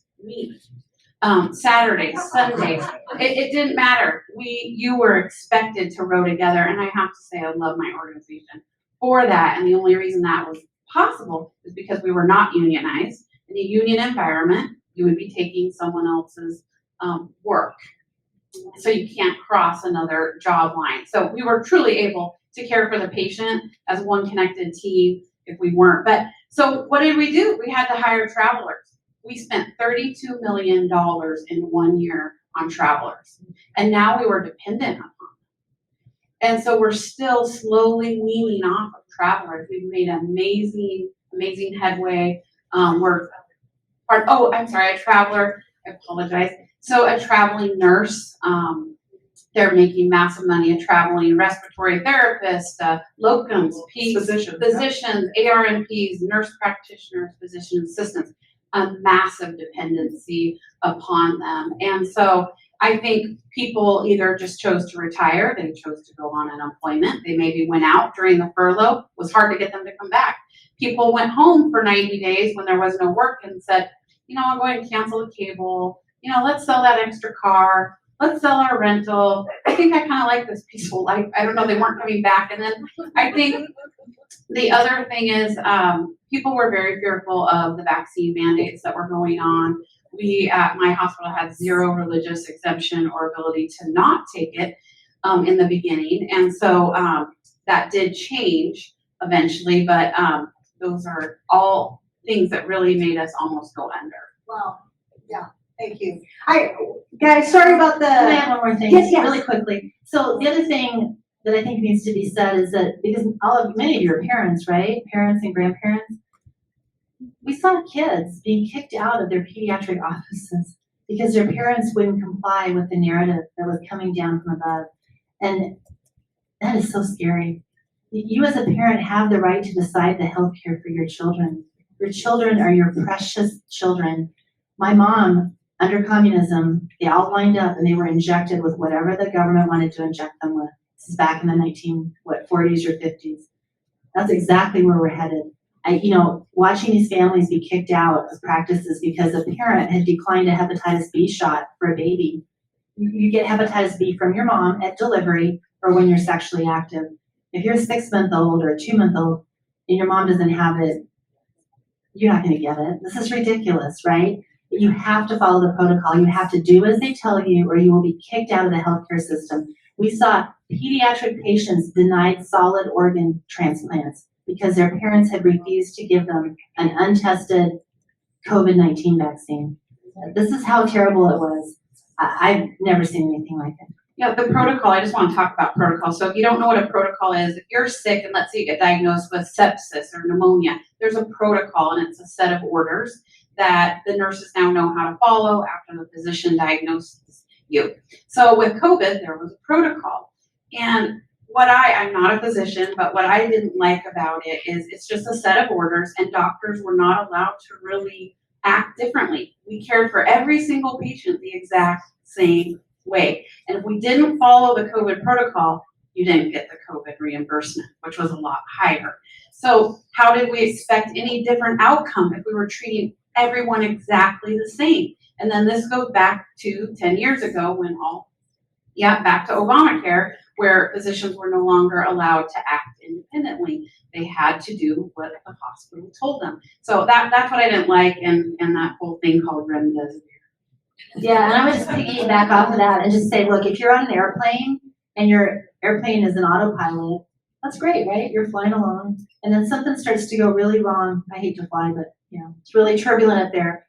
Your pilot had darn well better take over the controls, right, and do something. That's why they're the pilot. You have just told physicians that they're no longer the pilot, that they have to stay on autopilot and let it do whatever the heck it's doing, right? This is how bad it became, and it still is. So we were fumbling here because we were looking for the video of Dr. Moon testifying before the Senate. If it wasn't so serious, it would be humorous. And when you get out of here, Google it, find it, look at it. You'll just be blown away. I was really elegant. I hit the microphone at one point with the package insert, so it went thump. But I'm doing my best, right? But the point is I had a medical school come after me, one that is taxpayer funded in the state of Washington, that is creating other medical students and other future doctors. This is happening nationwide. It's not just this one school, for speaking the truth. And honestly, if I'd gotten up there to speak and said nothing, if I said everything wrong, I still had the right to say it, right? Still had the right to say it. But this is where we've come. So what you're seeing in the residency programs is exactly what we're going to continue to see. My biggest fear is our future doctors. They have been indoctrinated. They don't know how to critically think. And there are many of them that are wonderful human beings. They really are, but they are fearful. They come to us, they're like, I'm scared. I'm not going to get a residency. I'm not going to graduate. If I say anything, they can't speak. Here in America, they don't have freedom of speech. And we need to fix that. All of us need to fix that. I'll speak a little bit on some shaming that I felt went on at our work. If you got the COVID vaccine by volunteer, you would get a holographic sticker for your badge. It was shiny silver. And so if you had the holographic sticker, you are now allowed to go to these 6 leadership meetings in person. But if you didn't have the holographic sticker, you had to sit at your desk and dial in. So now you're at the coffee stand at the hospital and everyone's looking. Do you have a sticker? You don't have a sticker. And then in the meeting, ooh, Hollywood Squares, those must be the unvaccinated, those are the vaccinated. I mean, it was dividing us. It was weird. It was pretty awful. We eventually ditched it, but you wonder why we have 700 open positions. We were being segregated, right? So the whole gold Jewish star, the clean and unclean, people were starting to hand, it got really weird. And for the record, I did make fun of my ex-husband every time I could when I saw that stupid holographic sticker on his badge. I work for their husband, she knows it, it's fine, and we're good friends, but anyway. Healthcare as well. Do you want to move on to what is the greatest concern? Please, what is the greatest concern regarding healthcare system for the future? What advice would you give to the audience, and what can we do to help all this? Do you mind if I just go ahead and start? Okay, all right. My greatest concern regarding our healthcare future is the people that we're training and their inability to critically think, just like Dr. Moon said. I see it every day. Some of the stories I could tell you about what I deal with day to day with some of these up and coming physicians who are going to be out there practicing with all of you here in the very near future. It is terrifying to me. My other concern is that the mandates of everyone to have insurance, which has now gone away, but has driven up costs. It drove up the insurance costs, and it gave the insurance companies so much power to sit there and say to you, you don't need that test. Your doctor might think that you need that test, but you don't need it, and we're not going to cover it. And that happens more than you think. And so the advice that I would give to you is really educate yourself about what tests your doctor is ordering and why.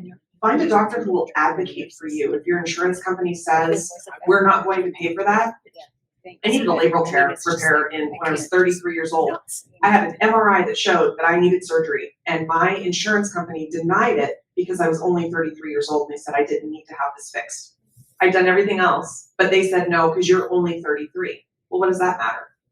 So I think that what we're seeing now is that the insurance companies have really taken away that relationship between the physician and the patient to have a conversation about what is best for that patient.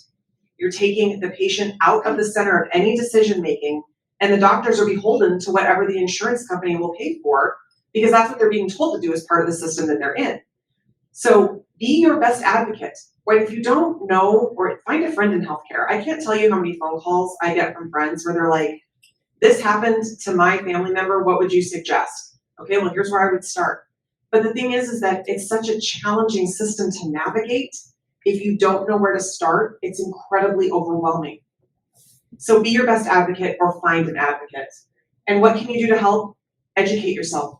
Really, truly start talking to people about why single payer systems are not going to work, why insurance companies have so much power, they're making money hand over fist, and yet they're very quick to deny things for people. And you've got people with high deductible health insurance plans, and they are in medical bankruptcy because of what is happening to them in the system, and they don't know that they can say no. They don't know that they can have that conversation with their doctor because they're afraid to challenge what the physician says, but the physician is afraid to challenge what they know internally needs to happen. One of the questions my mom always taught me to ask was, okay, so this is my diagnosis and you want to do test XYZ. Does that change the way that you're going to treat me today? And if the physician says, no, it does not change the plan of care, then I don't need that test. I probably agree with all of that. My biggest concern outside of physicians kind of being owned now and not able to act like physicians, they're owned by A, the hospital systems, and B, the insurance company. they can't treat like they would want to. So that's a concern. Mine is probably because I have children. Mine is healthcare and education kind of merging. And so what you see is government-funded clinics in high schools.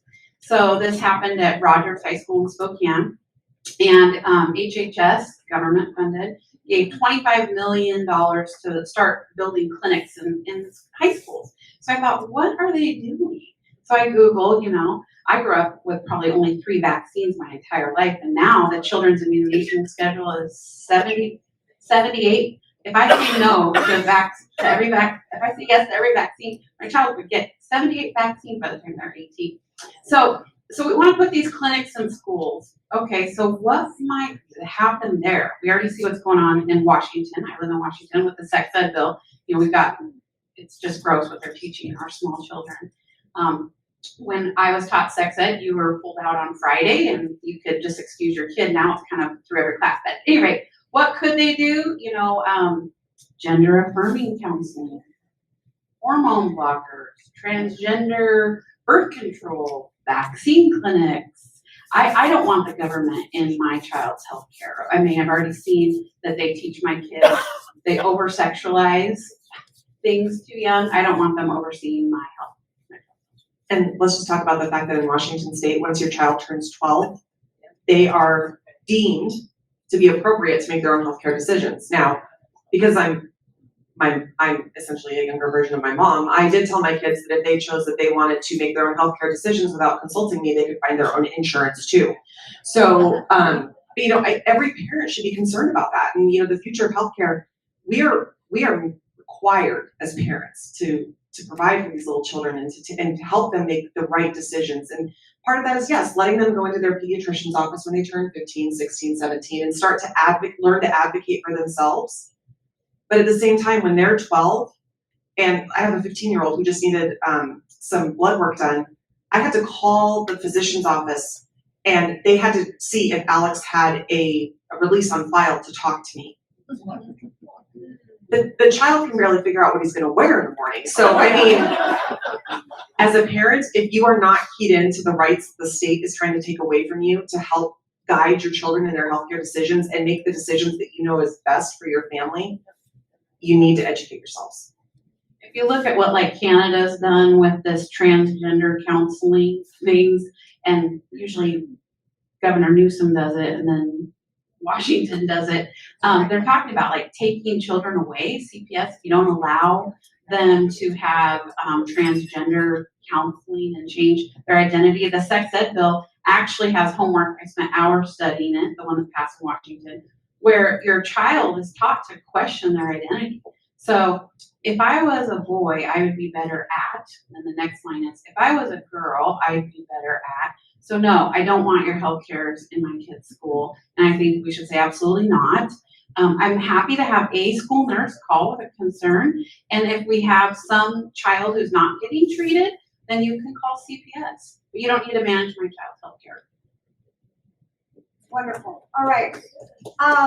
Thank you. Oh my gosh, you guys were amazing.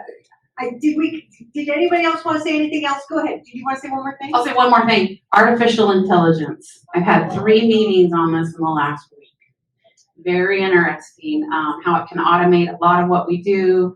I think that's something we gotta watch out for. And it might help us in the name of safety, but I don't know. And it's gonna, so it's so So medical students around the country are really being selected now in many schools based on their social justice platforms, not on merit, okay? And you have to look around the country and see, but what is really a big trend right now is that admissions committees be blinded from knowing what the MCAT score is, okay?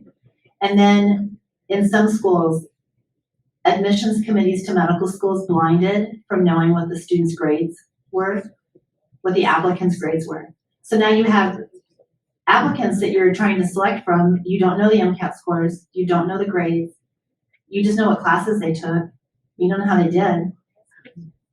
And so they're looking for social justice warriors, and that, we want this to be a world where we don't have racism, right? I don't think any of us would disagree with that. This is not something we want, but we're basing medical school admissions not on merit, but on social justice platforms. And that's not okay either. So, and then one last example. So I had a phone call from a school nurse. This happened a few years ago in Washington. It was just a typical day. My nurse brought it to me. She said, yeah, this is Jimmy, I'm making up the name. Jimmy's school nurse called and she wants to change his anti-epileptic medication. This is what she thinks it should be changed to. And the nurse was waiting for me to give her yeah, go ahead and switch it to such and such and give 30 tablets and phone it into the pharmacy.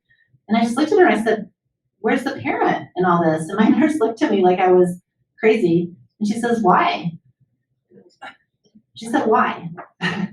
Why wouldn't the parent want to weigh in on whether their child's medication was being changed? This is what's happening. This is absolutely happening. And it's really terrifying. Your schools are taking over your children's health care. We can't let that happen here in Idaho, and we need to make it stop in Washington. Thank you. So I guess what I could say is, what can we do? I think we can do this, right? We can talk about this. We can elevate people that are not getting a voice and elevate them to really what they deserve. They do risk something speaking up, but we all do it. It's not so scary, and that's what we need to do. So thank you again, these amazing people, Dr. Tracy and Tammy. And I just want to say that this thing called the Word Panel, if you'd like to get involved and be a part of it, we really do want more here, right, Chris? He wants to get North Idaho going with this. So it's kind of the format. We do 2 panels a night. We get new women. We get to hear their story. We actually practice this before we throw people on the stage, because we want to articulate truth and do it in a way that gives them courage to speak up, because we don't know when they're going to shut us down again. But we got to be ready, right? We got to be ready to fight back, and let's hope that truth wins. So thank you again so much. And then I'm sure Chris from Mountain States wants me to say, come see Kaylee. She'll be coming Friday, April 12th, and you can get your tickets at mountainstatespolicy.org. And any last words, Chris? That's it. Thank you, everyone. We so appreciate you being here. Thank you.